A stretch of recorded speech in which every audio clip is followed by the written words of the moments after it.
Adana, kasama ang new best ever Sunsilk at Ariel Taba, now in new packs.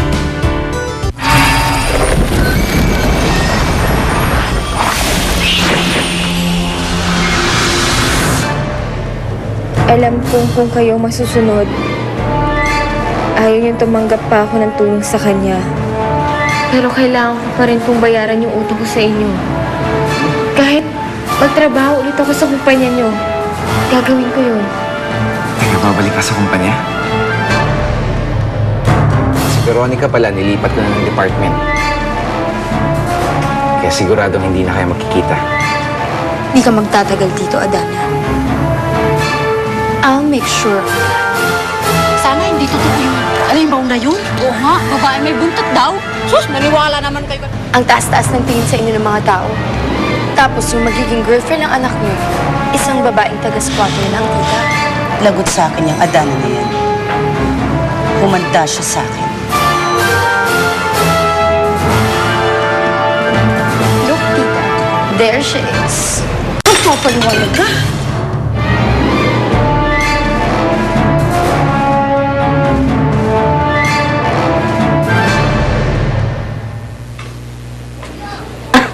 Yan, ganyan.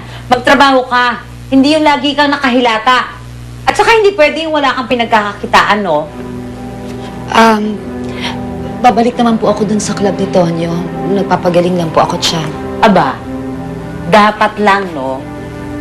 Dahil meron kang utang na babayaran, baka nakakalimutan mo. At isa pa naman yung anak mo. Ang tanga-tanga. Sukat ba namang mangutang dun sa pinagtatrabahuan niya? O, ngayon, di ba kayong mag-ina sa utang?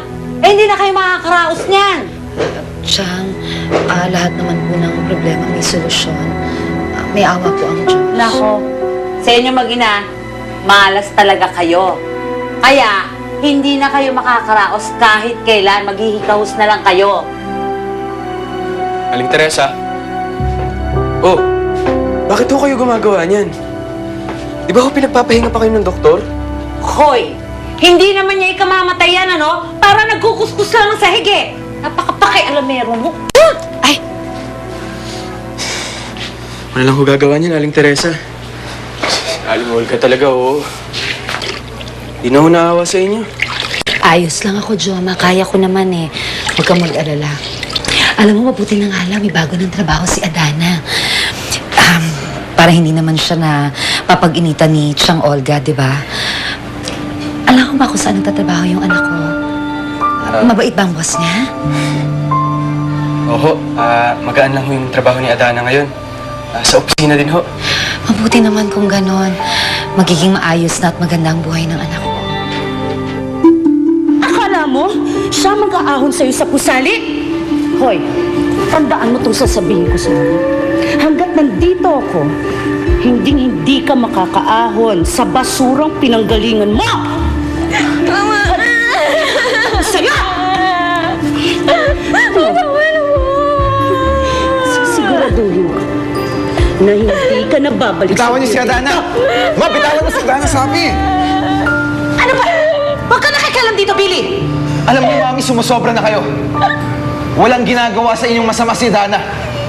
Kaya huwag niyo siyang sasaktan. Simula ngayon, ayoko nang lumalapit kayo kay Adana. Kailan ka pa naging bastos?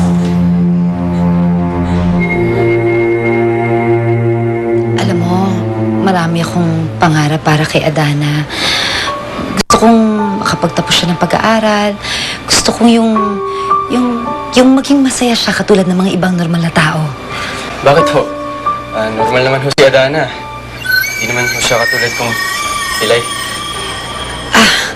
Hindi ang ibig kong sabihin yung gusto kong makapagtapos talaga siya ng pag-aaral niya. Gusto ko yung hindi siya inaapi ng kahit na sina ng dahil lang sa mahirap siya. Alam mo, Joma, mabuti na lang. Nandito ka. Ikaw ang kaibigan ng anak ko. Kasi ikaw na lang ang nakakaintindi sa kanya maliban sa akin. Ay, mabait naman ho kasi talaga si Adana, Aling Teresa eh. At mabait ka rin kaibigan, Joma. Huwag ka sana magbabago, ha? Napapanatag kasi ang loob ko kapag ikaw ang kasama niya. Pabantayan mo palagi si Adana. At saka kung meron mang hindi magandang mangyayari sa kanya, ipapaalam mo kaagad sa akin, ha? Oo. Wala naman ho akong hindi sinasabi sa inyo tungkol kay Adana eh.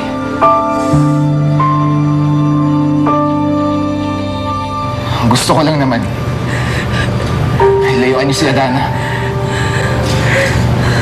Layuan. Pinalalayo mo ako sa babaeng yan. Dito? Dito? Sa kumpanya ko? Ma, kung ayaw niyong pakialam ko yun ni Justin, fine. Pero huwag niyo rin pakikialaman si Adana. Sa akin naman kayo galit, di ba? Di ako na lang pag-initan niyo. Kulang na lang ipagpalit mo ako sa babaeng yan.